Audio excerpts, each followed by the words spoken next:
so as the questions come in, we can go back to the Q&A window. Cool. Yeah. All right.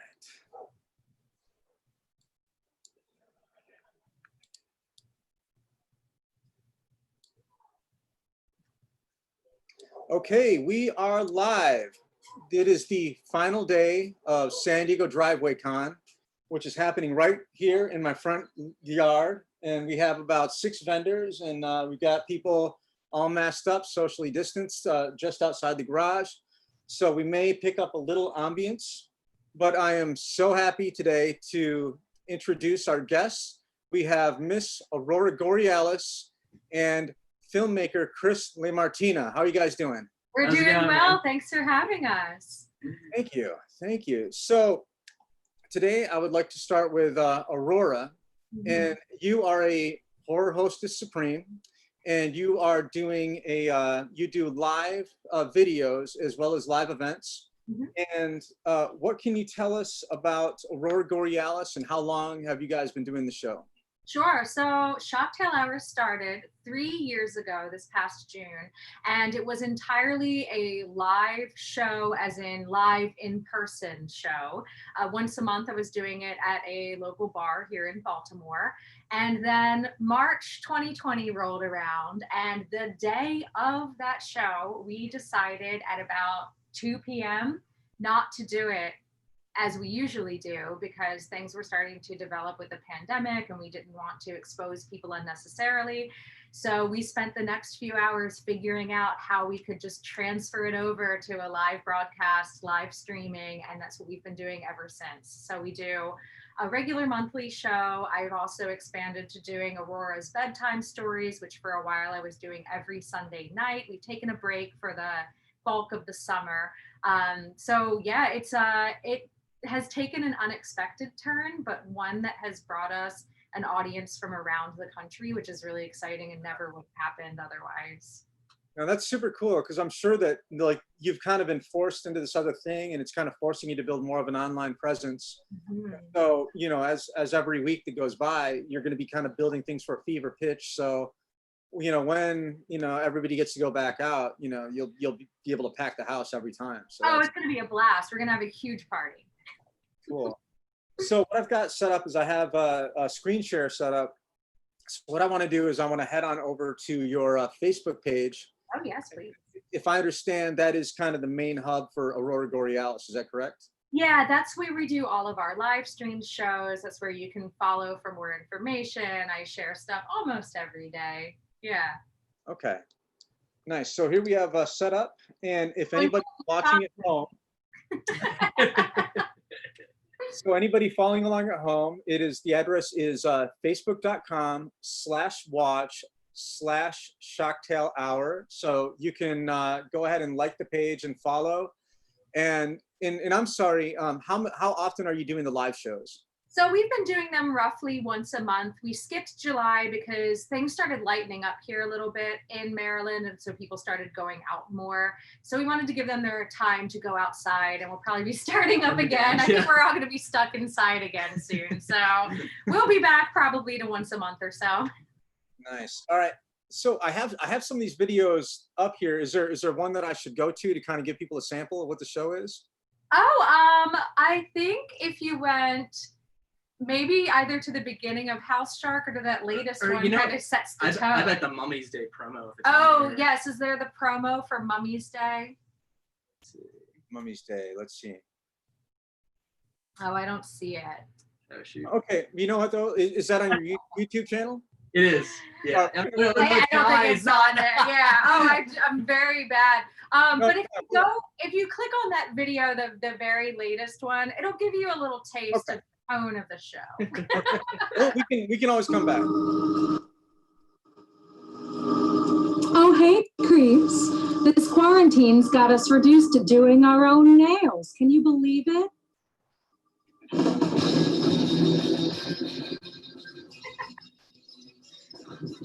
Hint at our vibe. Okay, nice. All right. So that's a very, very small sample, but as we get later in the show, I'll get something queued up to kind of give it a little bit more. But yeah, so I am a huge fan of the horror host since I was a kid. I grew up in the Flint, Detroit area, and we had the Ghoul, and that was kind of our original one, as opposed, and we all had the same syndicated hosts. So we all had Elvira, we all had Joe Bob Briggs. Yep. So for both of you guys, who are your horror hosts? And you guys are in Baltimore, right? Yeah. We are. So, but I grew up, where I grew up is a little bit more rural in central Maryland. So we didn't really have a horror host. I know in Baltimore we had the ghost host, but he was a little bit before my time. So for me, I grew up more with watching very late night programming up until 3 a.m, watching Tales from the Crypt and the 90s Outer Limits. But I didn't really have a horror host that I followed besides, as you mentioned, of course, Elvira.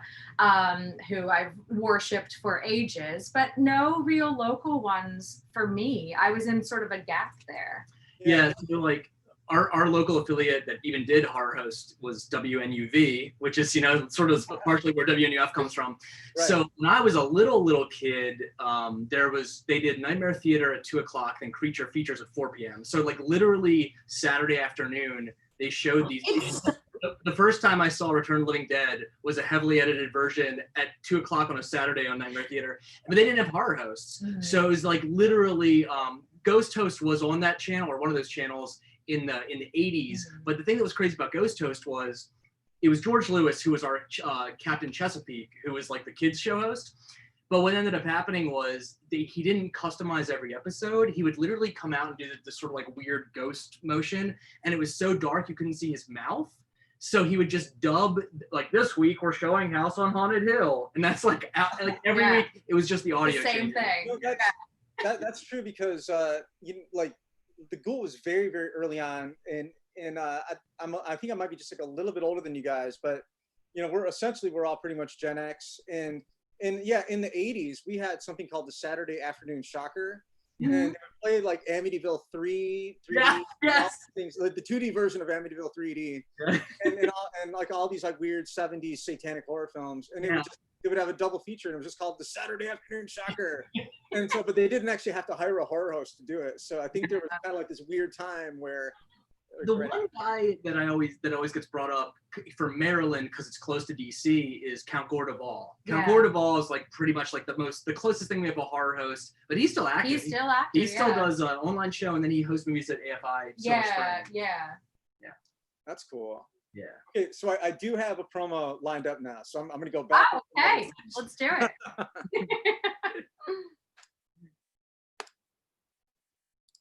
Okay, here we go. It's summer, and I'm going on vacation. But don't worry, my replacement will make sure you have a howling good time. Join guest host the Party Werewolf when Shocktail Hour presents Slasher Summer's Barbecue Bloodbath, a carnage-soaked clip show of crazed killers and dread-inducing death scenes. The Party Werewolf's moonlighting as Shocktail Hour's host this month, but don't worry, I'll be back in July.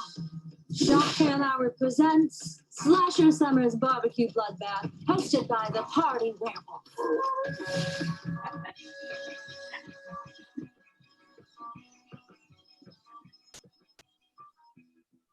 All right. Okay, so that shows off maybe a little bit more of the vibe of you. Absolutely, yeah. That was a show that I actually had to skip because I was in a play, and so Party Werewolf. And who could that be? Party Werewolf is this mystery character. Right. Luckily, it's only fallen once on the full moon. Because that crepe hair. Woo. Very cool. So now, I'd say maybe for the last, I don't know, I'm trying to think how many years, I have my favorite Halloween movies that I like to pull out every year. So obviously we have John Carpenter's Halloween, the Trick or Treat, Michael Dougherty. Yep. And then one thing I always like to watch is Disney's Halloween Treat, like special from the early 80s with the talking pumpkin. But the newest edition is the WNUF Halloween special. And so now I remember seeing like advertisements, I think maybe on the Seattle Crypticon website, like back in like 2013. Yeah. And I was like, what is this? Like, this looks amazing. Yeah. And so Chris, you are the originator of the WNUF, along with Jimmy George. He helped you on the first one. Yep. So can you tell the folks just what the WNUF Halloween special is? Yeah, so basically, the best way to describe it is, imagine if you've taped off of local television Halloween night 1987. So like, it's a news special. Like a local reporter goes in a haunted house to find evidence of ghosts, and crazy stuff happens. But it's like you taped it off TV. So like literally every 5 minutes is a commercial break for all kinds of kitschy local ads. Even the first 20 minutes are the local news as that ends before you go to the special. So it's basically a 1980s period piece found footage movie. And I always describe it a little bit sort of like, imagine if Christopher Guest made a horror comedy, just because it feels a little bit like like his mockumentaries. So. It's so funny. So what I want to do is I want to play the trailer, and then I want to come back and you can tell us a little bit more about it. Cool.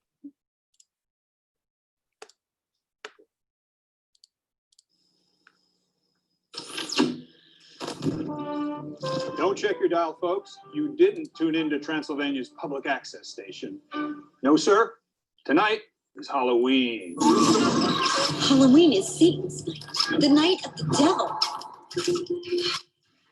Reporter Frank Stewart has a special Halloween treat in store for viewers tonight. He'll be leading a group of paranormal experts to the infamous Weber House. Do you know what happened here in the Weber House? Some people got killed. Their son went haywire. Frank Stewart and his team of experts will conduct the first ever live on TV seance. Evil works in mysterious ways, Frank. It's unpredictable. Are there any spirits in the house? It's scary. That's far out. That or Something strange going on in this house. Animal mutilation, paranormal disturbances, devil worship. Wait, hold on. This is not staged. Hello? Is this the work of the devil? Folks, we are going where no camera crew has gone before. Father, perform the exorcism. This is not some Halloween prank. The grisly evidence of the supernatural is real. We'll be right back. You're watching the WNUF Halloween special.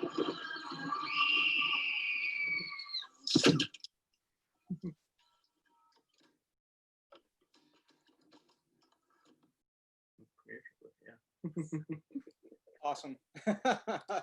Yeah. I love it so much. Thank you so much. Yeah, no, it always makes me so happy. And, I mean, I grew up in the 80s, and I remember it's like you almost did too good of a job to where like, it just, I don't know how you recreated all the commercials on that to get it, make it like, it feels so real. Like that's crazy. How did you do that? So a lot of the commercials, I mean, there's a good chunk we redid, like that we shot ourselves, like the tampon commercial, we did that ourselves, things like that. But like a ton of that stuff is either stock footage from now that I aged, or some of the stuff is like a couple of the filmmakers that I knew that were creating content in the late 80s, like J.R. Bookwalter, who made like Dead Next Door. He gave me the right to use some footage. A local guy named Jeff Herberger gave me a bunch of footage, and then some of the stuff is like public domain archival stuff that I used. Okay. But what I ended up doing was myself and my assistant editor Danielle, we spent like a month going through every footage resource we had and started putting buckets in there and figured out, we wrote commercials to the resources we had. So that was like one of the most, it was really the most fun part of the process, like figuring out these fake commercials. But yeah. My favorite is Orange Blast Off. That one gets me every time. I don't know why. It's so dumb. But even the thing about Orange Blast Off, like, it's this commercial for an orange soda product So that stupid. I love ends it. up being like a space shuttle thing. But like that always, and it's really great and stupid, but it's like that would have never gotten made after the Challenger explosion. Oh my God. Oh Lord. Maybe I was just hitting the zeitgeist just Yeah, good Lord. We were just joking that watching the trailer again, the scene with the anti-Halloween protesters, Yeah, the masks won't hide your sins. It has all new meaning now. Yeah. That is crazy. And yeah, I just but I mean, so yeah, it's so well edited and so well put together. And I mean, just in the newscast itself, like, did you use old, like public access cameras to get that Yeah, footage? so all the cameras we use, so I used to work at a TV station in Baltimore. I used to work for the mayor's office at the government TV channel. So me and the guys that I work with, they came on board and helped me out with that. We shot on tape stock, but we didn't shoot on, we shot on DV cam. So it was still tape stock. It was still E&G, like the big shoulder mount cameras, but we didn't, like I think back then they probably would have been shooting on either beta cam or like they wouldn't be, these news cameras wouldn't have been shooting on VHS, but we did shoot a couple things on VHS. That's like a really nerdy answer, I'm sorry. But we shot on tape. I used to work in post-production video so like, I mean, I've been doing like post-production video longer than I've been doing painting or drawing. So I'm always want to like just check in and see how everybody, where everybody came from. But yeah, that's awesome. Well, it's really funny you bring that up though too, because when the movie was totally done and I like when it was totally edited, I was like, okay, this is great, and it looked good and it felt real, but it didn't feel truly real to me, and it didn't feel like it like was believable until I ran it through a VCR. And like the whole point was, because I mean you grew up like probably trading tapes or like buying tapes from bootleg catalogs, and that was like, for me, when I ran it, I think it went through a VCR 3 times before it was finalized. And that was when I was like, now this feels right. Like now it really feels like this is from that era. So. That's amazing. Yeah. So how did you roll it out?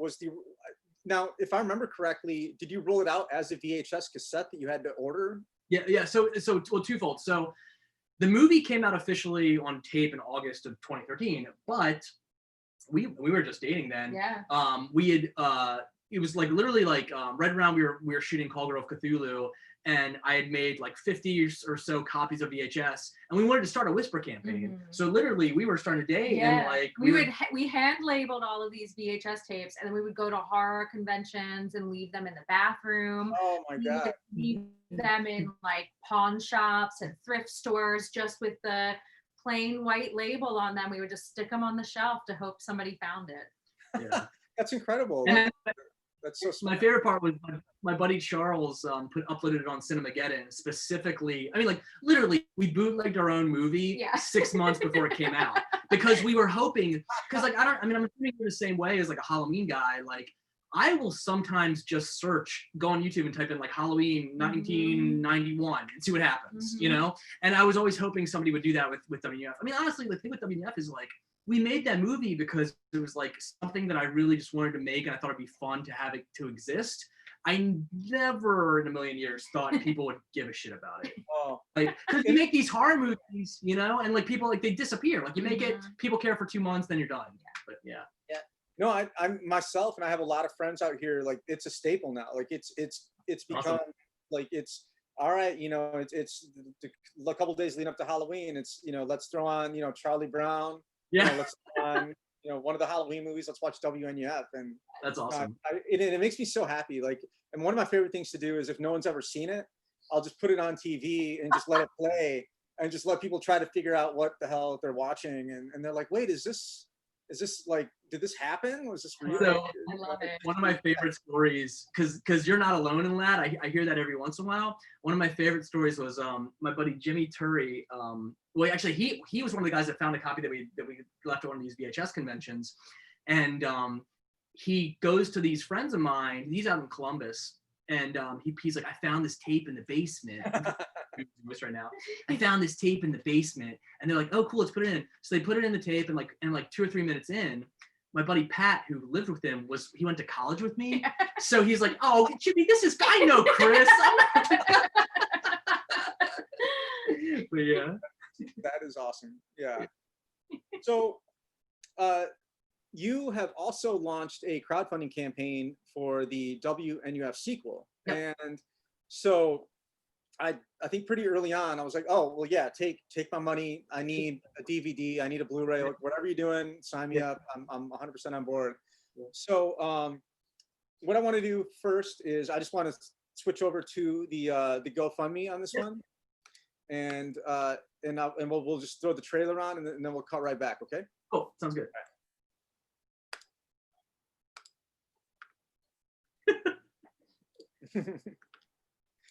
Who is this handsome man? Hi, I'm Chris LaMartina, and I love Halloween.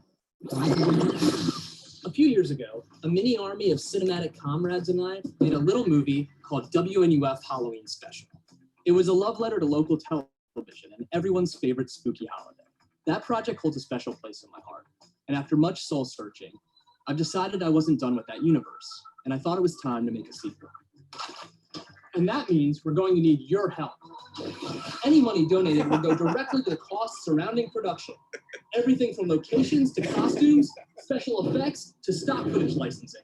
It's a monster undertaking, but I'm confident we'll deliver a movie that you will lose your mind over and will become a staple of your October movie rotation for years to come.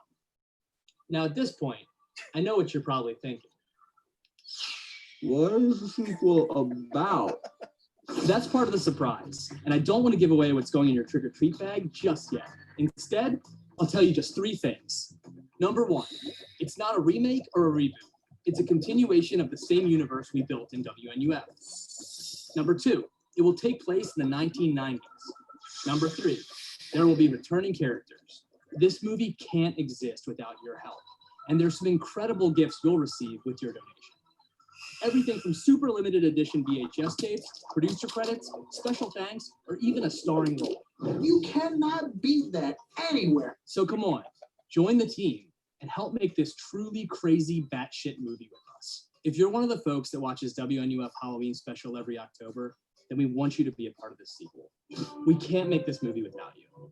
So if you want to see this film get made, please donate. And have a happy Halloween.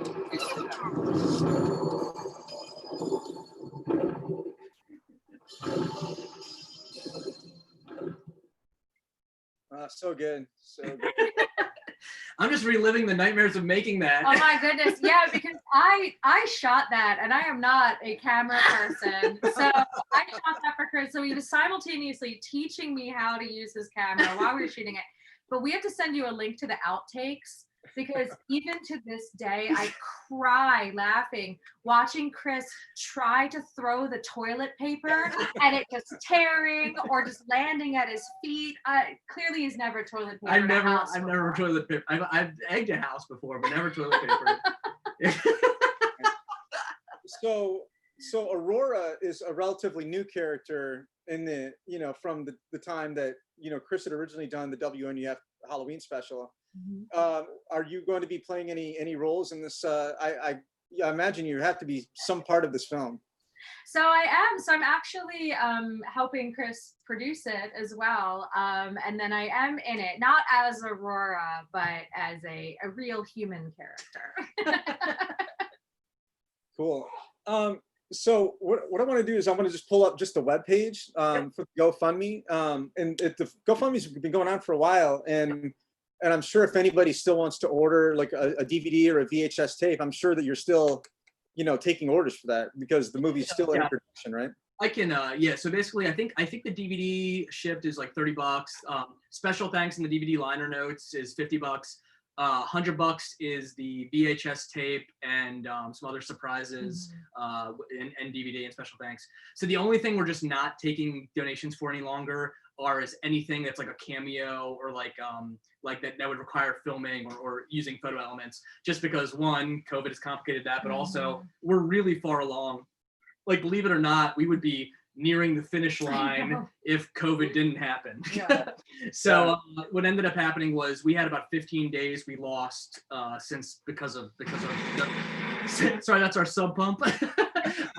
We lost about 15 days of production because of the pandemic. We had a day with 100 extras that we were supposed to shoot Easter weekend that unfortunately didn't end up working. So, but yeah, I mean, like, it's really crazy. We've done a lot for the movie, and we're using this time to really finesse some things and make things extra special. So. Yeah, that's been, throughout these series of, the week, I've talked to other creators, whether they be, comic book artists, weirdo artists, filmmakers. And it's like, it's in some ways it's been really good. And the one thing I was talking about with Chris Sanders last night was how it's really easy to kind of put the blinders on and just focus on the things that were already in progress. Yeah. But I haven't really had the desire to, to start anything new. So it's really been helping me kind of like any long-term project that's on the back burner.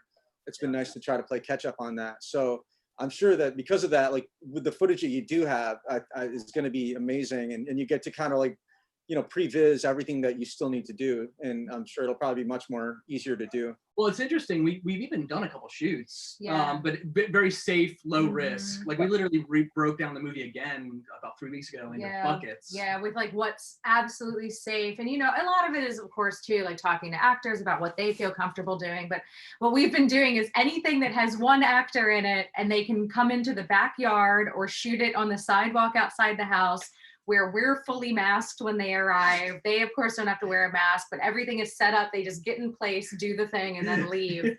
That's what we've been able to shoot. And then we have a post-COVID list, and then a must be in fall, because of course some things need to have that Halloween vibe. Yeah. I mean, I think the funny thing is, I don't think this is a spoiler, but you know, there's commercials in the movie because it's the same type of format. I really regret shooting all the commercials first. Because I could have done that way easier after. Right, with so much stock footage, right? Well, we didn't know. But speaking of end projects, so we have a movie that hopefully will either come out streaming this year or at least who knows. But we finished the movie that was we were finishing up called What Happens Next Will Scare You, which is like a clickbait horror satire. That's all done, and like literally animators finishing the title sequence right now. So you directed that? Yeah, so I directed, Melissa and I co-produced with Jimmy George and his wife Jill. Cool. I wrote it with Jimmy. Melissa's in it, and then I'm trying to think what else is. I don't know who Melissa is. I'm sorry, Aurora's alter ego. I don't know. How do you even say that? Sorry, I'm trying to like ride that line. I don't even know anymore. I'm sorry. Who am I? I ask myself that every day. I know. So I got to ask you about Frank Stewart, because I grew up in Flint, Michigan, and you know, like that's kind of the guy that you would expect to have like his own radio show, and just be completely obnoxious, and just the divorce you'd be like confronted with every single day of your childhood. And like it's one of those people like is so authentic that I must have known like 100 guys like that at that time, but you don't really meet too many Frank Stewarts now. Like, how is that based on anybody that you know, or any television personality? It's an amount. Well, it's sort of funny. Like there's this collective consciousness, right? Like you just said, I know so many guys like that growing up in Flint. Like, okay, so in my head, I know exactly visually who that's based on. That I don't feel comfortable. I mean, you don't know this person. They're a Baltimore guy. They were actually a total jerk, and did some questionable things. But like in my head, that's who he was. But there was also parts of it, like I grew up, I played in this punk rock band with my buddy Steve Roblin, and his dad, Rob Roblin, was the guy that they would literally send out at 6 a.m. on a snowstorm. And like that, like me, Rob was somebody that I always thought was sort of like that. Like he was like this, like, you know, sort of like, he was just such a charming TV personality. And he was on TV from the late 70s up until he retired a couple years ago. But he was literally the guy that would send to the diner at 5 a.m. and he would talk. And he has crazy stories about what he used to do. But honestly, Paul Fahrenkampf, who plays Frank, really just nailed the role. I mean, I wrote it for Paul. Paul had played a role of a detective in my film President's Day. But in the back of my head, I was like, what would be the movie that makes Paul my leading man? And I just kept thinking, like, man, Paul really reminds me of that type I want. And then you even talked about the radio disc jockey thing. In my head, we had a backstory with Frank Stewart where he was a radio disc jockey for like the 70s and then pivoted to TV because he was like, well, shit, the money's in TV, you know? Yeah. It's funny. It's like somehow like that's the exact same backstory I pasted onto him. So that's funny. I feel like you guys are like very much kindred spirits. So it's I'm sorry you guys live on the other side of the country. I know. Come visit. I want to hang out with you guys. Yeah, it's the same. The feeling is mutual. Absolutely. Yeah. And now, so I'm super bummed out because I've been fans of you guys since since 2013. But then I actually met you guys at the Tiki Oasis in San Diego. Yeah. But I don't know. Maybe you didn't introduce yourself as who you were? Or? I did. We didn't really. We just admired your art and bought a couple of prints. Yeah. So we have Vincent Price and Poe up in our sitting room upstairs. So I guess we didn't really chat. It's always like a weird thing because like it's a gamble for me to say I make horror movies and then people might know what I do and might not know what we do. It's like it's one of those situations where like for every time someone goes, "Oh shit, let me buy you a beer," there's a bunch of times where people go, They're like, okay. no. and I just sort of feel like, well, no, like people kind of care about it. Like I'm not like I didn't like just like shoot this. I mean, I shot in my basement, but like it's just like one of those things where it's Right. like I have to like gauge how in tune we are, which I should have just assumed you would be.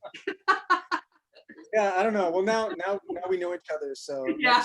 next time. So yeah, I think like in 2 weeks is when Tiki Oasis was supposed to be. Do you guys have any plans to head out to Southern California again, like for a Monsterpalooza show or anything like that? We would really like to. And you know, when we went, that was our first Tiki Oasis. And as soon as we were there, we were like, when can we come back here again? It was amazing. We go out there fairly frequently, once a about year. once a year or so. Sometimes for screenings, sometimes just to hang out and visit friends. We've gone out for Horrible Imaginings in San Diego, our friend Miguel runs that festival. Yeah, I love Miguel. I love that He's show. wonderful. Yeah. So we've gone out for that because Call Girl Played Horrible Manager. Yeah. And then my buddy Jim Hanscombe. Yeah. Quick time out. I have the trailer for Call Girl Cthulhu. Well, now that you've mentioned it, Jump right back. Let's jump right back. Okay, Yeah. hang on. All right.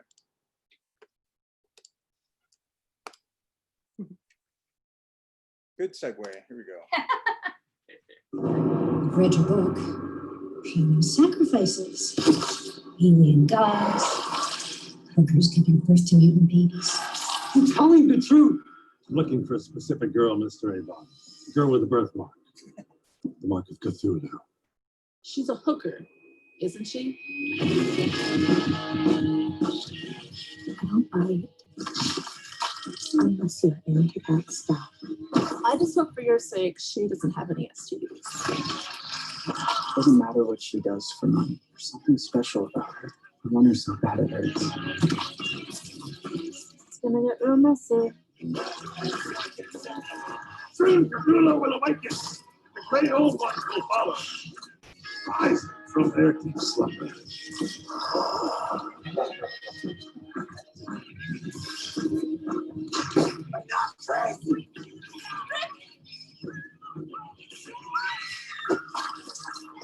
The cosmos is somewhere. Must answer the call.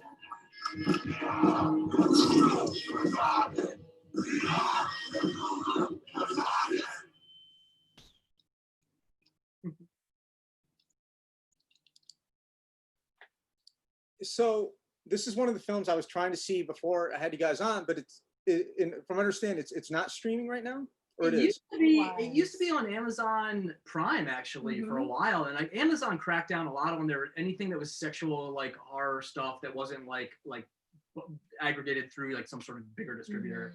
But yeah, like I don't even know if it's on iTunes right now. But if anybody wants to buy a copy, hit us up. Hit us up. We'll mail it to you. Yeah. So do you guys have a website where you can order, your like directly? Yeah. So what's really funny, everything we're gonna self-distribute the WNF sequel, but all the stuff previously, I always went through distributors, and therefore us having a web presence or a web store just never made sense because they sold it. So it's just one of those situations where we don't have that. Or if we had our own web store, our audience would be paying a premium on what we get from distributors. So it would always be better for them to just buy directly from the distributor. Got it. So, okay. So Cool. just Yeah, DM I us. definitely need to. That's our Yeah, it's been on my watch list for a while, so I definitely need to see this because it looks awesome and hilarious. So yeah, yeah. Man. So I don't know. What's next? I mean, so you're going on with Aurora. We're tightening up the ending of the WNEF sequel. You've got another movie coming out at the end of the year. Yep. I mean, what is the best place to find you guys online? Oh, so you can follow Aurora_Gorealis on Instagram, or of course the Facebook page that you just showed. I'm currently working on turning Shocktail Hour into a series that will be on OSI 74, which is a completely free Roku channel that has a plethora of horror hosts and sci-fi content. It's wonderful. So I'll be joining them there. We also, it's really funny. We started a band Well, we have another band together, the Vanishing Hitchhikers, but we started another band with two of our friends called Beach Creeper, which is a surf punk band about monsters and cryptids. And we were supposed to start playing shows in May, and we recorded 3 songs. So you can find us on Bandcamp. We're Beach Creeper. We were supposed to start playing shows, and then the pandemic shut us down. Yeah. So you can find us there. Bandcamp, you can look for Vanishing Hitchhikers or Beach Creeper. Chris is on Twitter and Instagram and Facebook. I just started Twitter. I have like 5 followers. I do. Twitter's tough. Yeah, it seems like it. Seems like a lot of work. No, I never know what to do with Twitter. I mean, it's when you jump on, it's just you're looking at half-finished conversations that you're jumping right in the middle of, and I mean, I'll force myself to post on Twitter, but it's not like I don't really understand it. I've been using it for like 10 years, but I don't know how it works. Every time I sit down, I'm like, I just wish I was funnier. Like, I just wish I was just like a king of one-liners. Like yeah. Right on, you guys. Well, we do have some customers out in the driveway, and I do probably need to get out there pretty soon. But is there anything else you want anybody to know before we call it? I don't know. I guess just follow us. Feel free to get in touch with us. We're very receptive to people sliding into our DMs. So hit us up if you want to talk about any of our projects, or if you want to buy DVDs or records or Shocktail Hour stickers. We'd be happy to mail people things. Yeah, and I just want to say one thing is, like, I feel like there's certain people that I've like come across in this lifetime where it's like I feel like we're on, like, you know, you got the same subscription to with like life stuff. And I looked at Chris's horror like vinyl collection, and I'm like, it's literally like you went into my living room and pulled every single record off the shelf. Like, I have all of those. So I was like, that's so fantastic. So I mean, yeah, it's just, yeah, no, I don't know. It's like this is the first time, well, actually the second time I've talked to you guys face to face. And it's like, but yeah, it's like I feel like I've known you guys my whole life. It's very strange. Come visit, man. Seriously. Yeah, we should definitely be in touch more. We should talk I definitely more. want to. We got to go check out all the Post stuff in Baltimore, and that would be incredible. Well, that's a good thing I should talk about. This is open right now, actually, even pandemic pending stuff. I have an oddities museum. So I run it's in the back of a record store in Baltimore called Protean Books and Records. It's called Dr. Gloom's Crypto Curiosities. And anytime the record store is open, the crypt is open. So basically it's, I'm sure, but yeah, Dr. Gloom's Crypto Curiosities. It's open whenever the record store's open. So, Awesome. Yeah. Send me a link to that so I can send me links to all the stuff so I can put it in the show notes later. Okay, sure. Cool. Yeah, I don't know. This doesn't really have anything to do with the interview, but I did want to mention right now I'm in the haunted garage. And so the reason that I called the haunted garage is when we moved into the house, we bought it from a woman who was 102 years old, and she died. And so the house has been here since like 1960, and we're the second owners of it. We've been here for about 2 years. Wow. And so when we took the house over, all the house has like old grandma wallpaper.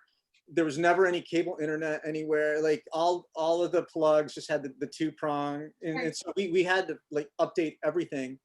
But one of the first things we did is I started tearing apart the garage and turning it into my art studio. And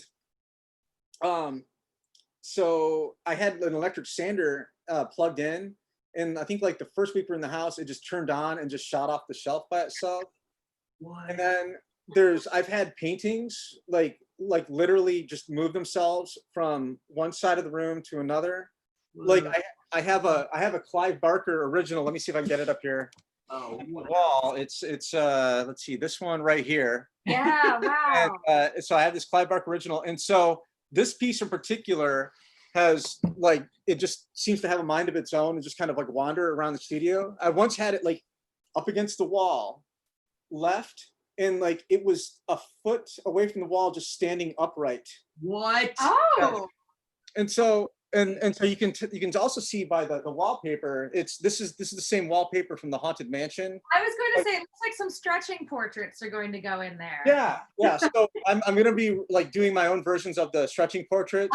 So it's going to be me on the dynamite, my girlfriend Vivian with the axe, her daughter as the ballerina, and then all of our grandkids as the sinking in quicksand over here.